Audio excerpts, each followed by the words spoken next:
গণ আন্দোলনে নিহত 18 বেওয়ারিশ মরদেহ রাজধানীর 2 হাসপাতাল মর্গে শনাক্তে কার্যক্রম শুরু করেছে বৈষম্য বিরোধী চিকিৎসক ও ছাত্র পরিষদ। নয়াদিল্লিতে third voice of global south সামিটে ভার্চুয়ালি যোগ দিয়েছেন প্রধান উপদেষ্টা ডক্টর ইউনুস। বক্তব্য দিয়েছেন নরেন্দ্র মোদিও। শাহবাগে চাকরি জাতীয়করণের দাবিতে বিভিন্ন সরকারি প্রতিষ্ঠানে কর্মরত আউটসোর্সিং কর্মীদের বিক্ষোভ, দাবি আদায় না হলে কঠোর কর্মসূচির হুঁশিয়ারি। কলকাতায় নারী চিকিৎসককে ধর্ষণ ও হত্যার প্রতিবাদে ভারতে চলছে ডাক্তারদের ধর্মঘট, শুধু মিলবে জরুরি সেবা। বিজেপি সহ অন্য দলগুলোর সমর্থন।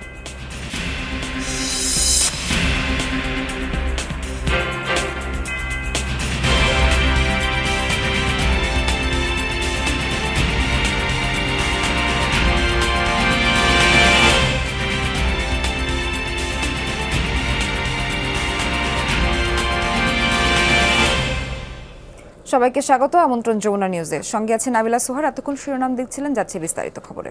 বৈষম্য বিরোধী ছাত্র আন্দোলনের সমন্বয়ক হাসনাত আব্দুল্লাহ কথা বলছেন, সরাসরি যাচ্ছে তার বক্তব্যে। গৃহীত হয়েছে সেটি আমরা তাদেরকে পৌঁছে দিব। আরেকটি বিষয়, আমাদের আজকে সারাদিন পরে আমাদের যেই অন্যান্য জায়গায় আমাদের আরও হচ্ছে, যদি কোনো আমরা মিসম্যানেজমেন্ট দেখি সেটির আলোকে আমরা আজকে বিকেলে আবার একটি প্রেস কনফারেন্স করব। প্রেস কনফারেন্স করে সার্বিক আজকের চিকিৎসার আপডেটটি আমরা সেখানে দিব। এটা নিয়ে একটু বলি। এবং অনেকের আছে মনে করেন অনেক বিশাল অঙ্কের টাকা তারা বিলাকে আছে, তারা আপনি বের হতে পারতেছে না। দেখুন, প্রাইভেট হসপিটালে কিন্তু গতকালই আমাদের একটি সিদ্ধান্ত এসেছে। গতকালই স্বাস্থ্য মন্ত্রণালয় স্বাস্থ্য অধিদপ্তর থেকে ওনারাই দিয়েছেন যে প্রাইভেট হসপিটালে ন্যূনতম খরচে সেখানে চিকিৎসা নিতে হবে। সেখানে কিছু হসপিটাল যেমন ইবনে সিনা হসপিটাল সম্পূর্ণ ফিটে, কোনো টাকা লাগবে না। AMZ হসপিটাল যেটা মুগধাতে রয়েছে, AMZ হসপিটাল সেখানেও সম্পূর্ণ ফিটে। তারপর হচ্ছে পপুলার হসপিটালে তারা আমাদের সাথে এগ্রিমেন্টে এসেছে, শুধুমাত্র যেই ওষুধের টাকাটা সেটা সেখানে দিতে হবে, কিন্তু হসপিটালের যে খরচ সেটি সেখানে দেওয়া লাগবে না। এবং আমরা নিশ্চিত করতে চাই, আরেকটি বিষয় আপনাদেরকে জানাতে চাই, পপুলারের ক্ষেত্রে যেই ওষুধের খরচটি রয়েছে সেটিও ব্যয়ভার বহন করার জন্য আমাদের অনেক ধরনের আমরা ইতিমধ্যে সাড়া পেয়েছি। সুতরাং প্রাইভেট হসপিটাল এবং পাবলিক বা সরকারি হসপিটাল, যে হসপিটালই হোক না কেন, যারা ছাত্র নাগরিক আহত হয়েছে তারা যদি আমাদের সাথে যোগাযোগ করে সেক্ষেত্রে সম্পূর্ণ বিনামূল্যে তাদের চিকিৎসা নিশ্চিত করা হবে। এবং আমাদের হচ্ছে ইতিমধ্যে ডাটাবেজ প্রস্তুত হচ্ছে। ডাটাবেজ যখন পূর্ণাঙ্গভাবে প্রস্তুত হবে, আমরা বিশ্বাস করি যে যারা এখন চিকিৎসা পাচ্ছে না সেটির আসলে এতদিন না পাওয়ার ক্ষেত্রে সেটির দায়ভার আমরা মেনে নিচ্ছি এবং স্বাস্থ্য মন্ত্রণালয়ের সেক্ষেত্রে দায়ভার তাদেরকেও নিতে হবে।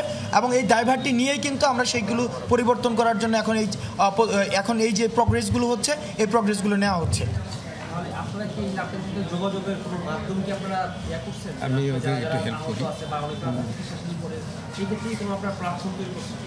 আচ্ছা, আপনাকে যেটি আপনি আগেই বলেছিলেন যে আমরা সরকারের পাশাপাশি বেসরকারি হাসপাতাল অনেকেই স্বপ্রণোদিত হয়ে কিন্তু ছাত্র জনতার চিকিৎসা ব্যয় কিন্তু নিচ্ছেন না। এটা তারা স্পন্টেনিয়াসলি করেছেন, এই মহত্বের জন্য আমরা ধন্যবাদ জানাই। সরকারিভাবে কিন্তু আমরা বলে দিয়েছি অধিদপ্তর থেকে যে এই সমস্ত হাসপাতালে কারো কাছ থেকে যাতে তারা কোনো বিল না নেন, আর যদি বিল নেনও ন্যূনপক্ষে যেটুকু নেবেন, আর ইতিমধ্যে যারা বিল পরিশোধ করেছেন সেটাও আমরা রিইম্বার্সের ব্যবস্থা করব। সুতরাং এটা নিশ্চিত করে সরকারি হোক আর বেসরকারি হোক, এই আন্দোলনে যারা আহত হয়েছেন আর যারা নিহত হয়েছেন তাদের তো ক্ষতিপূরণ আমরা দিতে পারবো না। যারা আহত হয়েছেন তারা যাতে সম্পূর্ণরূপে সুস্থ হতে পারেন সেই ব্যাপারে আমরা সুনিশ্চিত করব। আর আপনি যেটা বলছিলেন কমিউনিকেশনের জন্য ওনাদের সুনির্দিষ্ট প্ল্যাটফর্ম আছে, আর প্রত্যেকটা সরকারি হাসপাতালে আমরা একটি হটলাইন নাম্বার দিয়ে দিব, একটা হেল্প ডেস্ক খুলে দিব, সেখানে যে কেউ যোগাযোগ করতে পারবে। তবে একটি কথা, যেটা চিকিৎসার জন্যে বিক্ষিপ্তভাবে আপনারা হয়তো আবেগ ঘনভাবে আসবেন, কিন্তু আমার মনে হয় যে বিক্ষিপ্তভাবে না এসে প্রত্যেক হাসপাতালের পরিচালক, তার সমন্বয়ক সহ অধিদপ্তরে একটা কম্বিনেশন হেল্প ডেস্ক থাকবে, যেখানেই যাবেন আপনারা সেখান থেকে হেল্প পাবেন। জি, অনেক ধন্যবাদ। এটা রাখেন, আমরা কর্মী ইয়েতে চলে যাবো।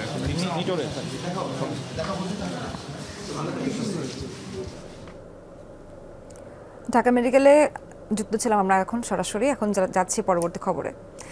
চট্টগ্রাম 11 আসনের সাবেক সংসদ সদস্য MA লতিফকে বিস্ফোরক মামলায় গ্রেফতারের পর কোর্টে নেওয়া হয়েছে। এই বিষয়ে আরও জানাতে যুক্ত হচ্ছেন সহকর্মী মামুনুর রশিদ অভি। যাচ্ছি অভির কাছে। অভি, MA লতিফকে কি কোর্টে তোলা হয়েছে? জানতে চাই যে বিস্ফোরক মামলার কথা বলা হচ্ছে, সেই মামলা সম্পর্কে আপনার কাছে কোনো তথ্য আছে কিনা জানাবেন। সোহার, মূলত এম এ লতিফকে চট্টগ্রাম বন্দর পতেঙ্গা 11 আসনের যে এম এ লতিফ রয়েছে তাকে আজকে সকাল 6:30টায় কিন্তু ডবলমুরিং থানা পুলিশ নগরীর বাইজিদ থানাধীন এলাকা থেকে তাকে গ্রেফতার করা হয় এবং গ্রেফতারের পরপরই কিন্তু আজকে কিছুক্ষণ আগে কিন্তু তাকে চট্টগ্রাম আদালতে তোলা হয়েছে এবং পুলিশ আসলে এই বিস্ফোরক মামলায় রিমান্ড চাইবে এবং পরবর্তীতে আসলে সেটি জানানো যাবে। তবে যে গত 4 তারিখ যে ঘটনা হয়েছে সেখানে যে বিস্ফোরক সহ যে মামলা হয়েছে সেটির সাথে সরাসরি সম্পৃক্ত ছিল এম এ লতিফ এবং তিনি এবং তার সহপাঠী বা তার সহযোগী যারা ছিলেন তারা মিলে সেখানে আসলে যেই সমাবেশের ছাত্র বা যারা আসলে সমাবেশ করতে এসেছিলেন তাদের উপর চড়া হয়েছিলেন, তাদেরকে বিভিন্নভাবে হামলা করেছেন, তাদেরকে ককটেল বিস্ফোরণ সহ বিভিন্নভাবে তাদেরকে আসলে আঘাত করা হয়েছে। সে কারণে কিন্তু সেখানে মামলার যে বাদী এরশাদ তিনি তাকে আসলে গুলিবিদ্ধ করা হয়েছে। সে কারণে তিনি আসলে মামলা করেছেন ডবলমুরিং থানা এবং সেই মামলার পরিপ্রেক্ষিতে কিন্তু তাকে আজকে সকাল 6:30টায় গ্রেফতার করা হয়েছে। এর আগে গত শুক্রবার কিন্তু এই এম এ লতিফকে নগরীর মাতারবাড়ি এলাকা থেকে কিন্তু সেনাবাহিনী তাকে হেফাজতে নেয় এবং সেখানে মানুষের যে স্থানীয় লোকজন ছিল তাদের একেবারেই তারা যখন চড়া হয়েছিলেন তার উপর, সে কারণেই সেনাবাহিনী এসে একটি গাড়ি তাকে আসলে উদ্ধার করে এবং তাকে হেফাজতে নিয়ে যায় এবং সেখানে যে গত 4 তারিখের যে ঘটনা এবং সেখানে কিন্তু তার ইন্ধনে কিন্তু বেশ কিছু মানুষজন প্রায় 30 থেকে 40 জন মানুষ বেশ আহত হয়েছেন এবং তাদেরকে এরই মধ্যে বেশ কয়েকটি হাসপাতালে ভর্তি করা হয়েছে এবং তাদের মধ্যে কয়েকজনের অবস্থা কিন্তু গুরুতর এবং এই মামলায় তিনি সহ প্রায় 100 থেকে 150 জন আসামি করা হয়েছে এবং বাকি যে আসামিরা রয়েছেন তাদেরকে আসলে গ্রেফতার করার জন্য পুলিশের যে তদন্ত সেটি অব্যাহত রয়েছে বা তাদেরকে গ্রেফতার করার জন্য তারা কিন্তু এখন পর্যন্ত অভিযান চালিয়ে যাচ্ছেন এবং সবকিছু মিলিয়ে বলা যায় যে এখন পর্যন্ত তাকে আদালতে তোলা হয়েছে এবং আদালত তোলার পরে আসলে পুলিশ রিমান্ড চায় এবং পরবর্তীতে কি নির্দেশনা দেওয়া হয় আদালত থেকে সেটি কিন্তু প্রায় কিছুক্ষণ পরে জানানো যাবে। সোহাগ, ধন্যবাদ আপনাকে চট্টগ্রাম থেকে যুক্ত হওয়ার জন্য। কোটা সংস্কার আন্দোলনে নিহত শিক্ষার্থী তানভীরের মা বাবার কান্না থামেনি 1 মাসেও। কক্সবাজারের মহেশখালীতে তাদের পুরো গ্রাম শোকাচ্ছন্ন। বড় হয়ে বিসিএস ক্যাডার হওয়ার স্বপ্ন দেখা এই এইচএসসি পরীক্ষার্থীর স্মৃতি ভুলতে পারছেন না কেউই।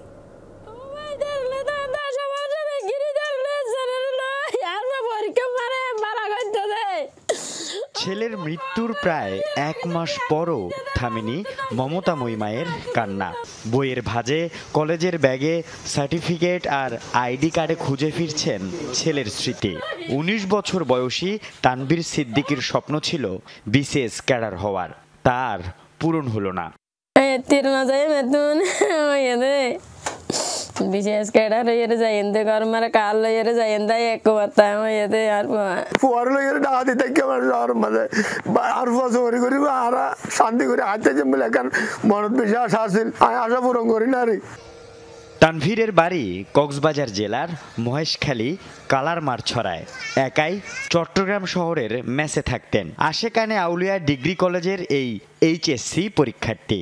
আমার ভাইয়ের সাথে আমরা এক রুমে সবাই আলোচনা করতাম এই স্বৈরশাসক এর কিভাবে পতন ঘটানো যায়। বাংলাদেশের অধিকারের জন্য, বাংলাদেশের স্বাধীনতা রক্ষার জন্য শহীদ হয়েছে, তার শহীদটা সার্থক। তারা আইনা দিয়ে বইয়ে নাস্তা হাইতাম মানুষের এত জামিলানো করতে। তানভীরের বাবা পান বিক্রেতা। অর্থাভাবের পরও বন্ধ করেননি 3 সন্তানের পড়ালেখা। তানভীরের মৃত্যুর পর সরকারের অনুদানও ফিরিয়ে দেন বাবা। তার পাশে দাঁড়ান বৈষম্য বিরোধী ছাত্র আন্দোলনের প্রতিনিধিরা। তাদের পাশে আমরা সবসময় আছি।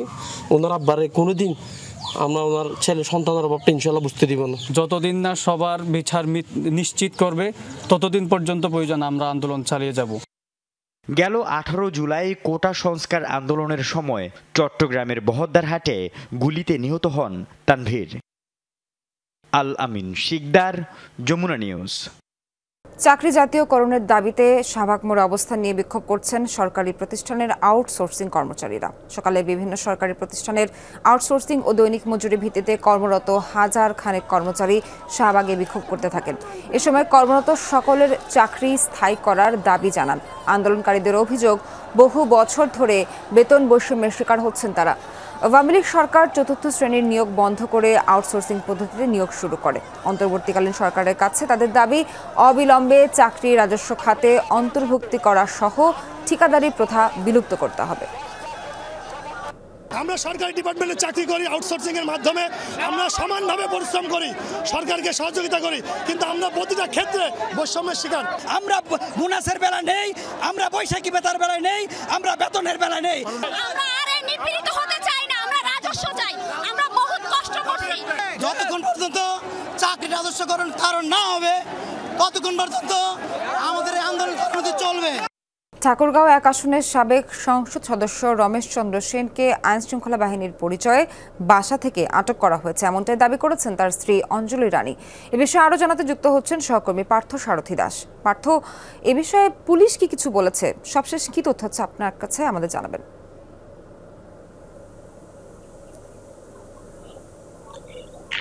সোহার, আসলে আপনি জানেন যে গতকাল রাতে অর্থাৎ 10:30টার দিকে আইন শৃঙ্খলা বাহিনীর পরিচয়ে সিভিল ড্রেসে কিছু সংখ্যক প্রায় 10-12 জন এমন সংখ্যাটি হবে রমেশ সেনের বাসায় গিয়েছিলেন এবং তাকে নিরাপত্তার কথা বলে এবং জিজ্ঞাসাবাদের কথা বলে তাকে নিয়ে আসা হয়েছে। প্রথমে তাকে সদর থানায় নিয়ে আসা হয়েছিল, পরে তাকে সদর থানা থেকে আবার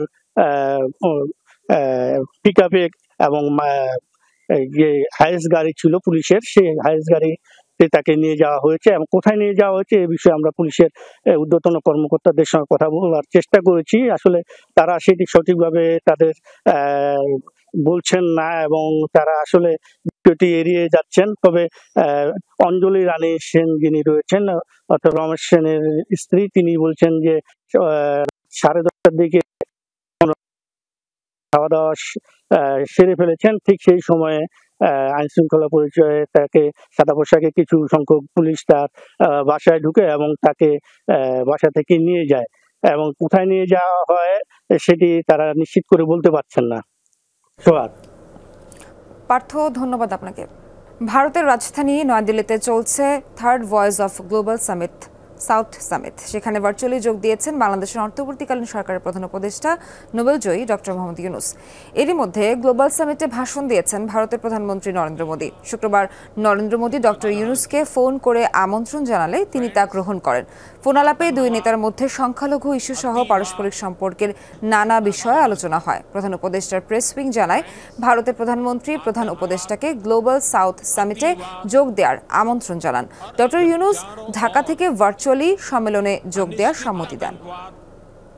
ভিকারুননিসা নূন স্কুলের 169 জন ছাত্রীর ভর্তি পুনর্বহালের দাবিতে অবস্থান কর্মসূচি করেছেন অভিভাবক ও শিক্ষার্থীরা। সকালে অন্তর্বর্তীকালীন সরকারের প্রধান উপদেষ্টার কার্যালয়ে যমুনার সামনে এই অবস্থান কর্মসূচি পালন করেন তারা। অভিভাবকরা বলেন, অন্যায়ভাবে শিশুদের ভর্তি বাতিল করা হয়েছে। কোনো রকম যৌক্তিক কারণ ছাড়াই মাউসি ও ভিকারুননিসা স্কুল সিদ্ধান্ত চাপিয়ে দেয়। আদালতও 169 জন শিক্ষার্থীর ভর্তি বাতিল করে দায়সারা রায় দেয় বলে মন্তব্য করেন অভিভাবকরা। সেখানে বাচ্চাদের শিক্ষা জীবনের কি হবে তার কোনো সঠিক নির্দেশনা নেই, তাই এই রায় বাতিলের দাবি জানান তারা। বঙ্গোপসাগরের সৃষ্ট লঘুচাপের প্রভাবে ঝড়ো বাতাস ও বৃষ্টি হচ্ছে উপকূলীয় এলাকাগুলোয়। সকাল থেকে থেমে থেমে বৃষ্টি হচ্ছে চট্টগ্রামে, সাথে বইছে ঝড়ো হাওয়া। উত্তাল রূপ পতেঙ্গা সমুদ্র সৈকতে। আবহাওয়া অধিদপ্তরের পূর্বাভাস, রাজধানী ঢাকা সহ দেশের 11টি অঞ্চলের উপর দিয়ে সর্বোচ্চ 60 কিলোমিটার বেগে ঝড় হতে পারে। চট্টগ্রাম, কক্সবাজার, মোংলা ও পায়রা বন্দরে 3 নম্বর স্থানীয় সতর্কতা সংকেত দেখাতে বলা হয়েছে।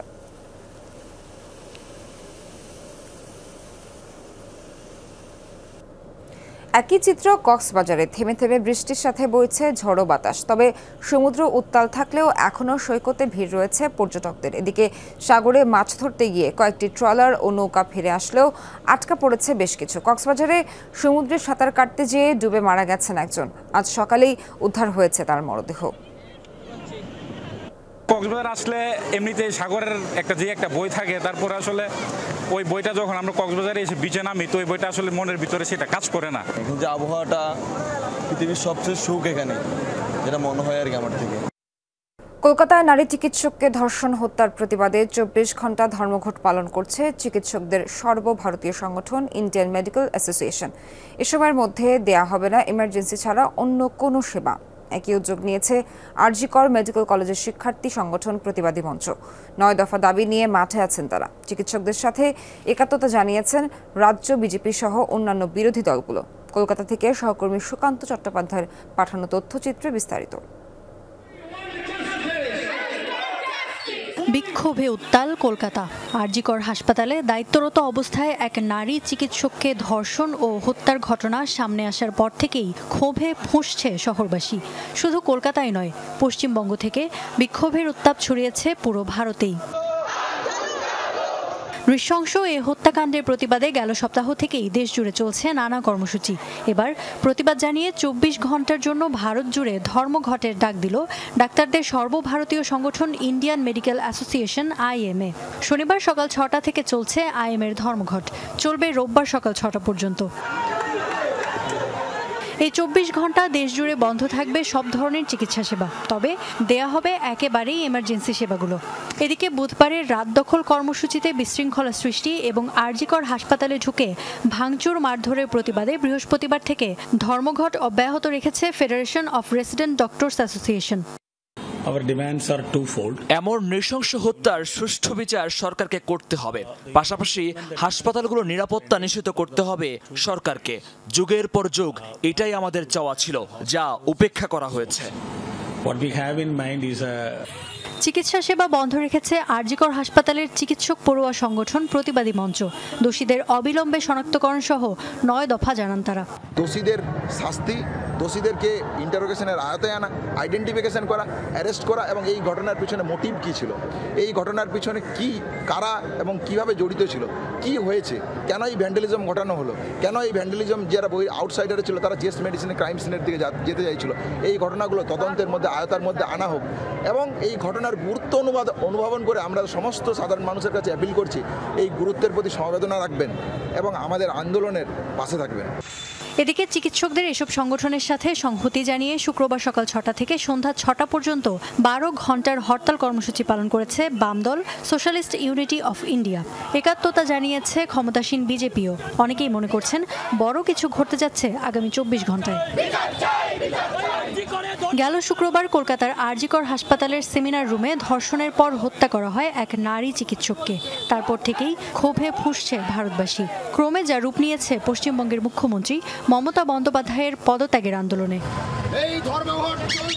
ইফাতারা খন্দকার, যমুনা নিউজ। এখনকার মতো এই ছিল যমুনা নিউজের সাথে থাকার জন্য ধন্যবাদ সবাই।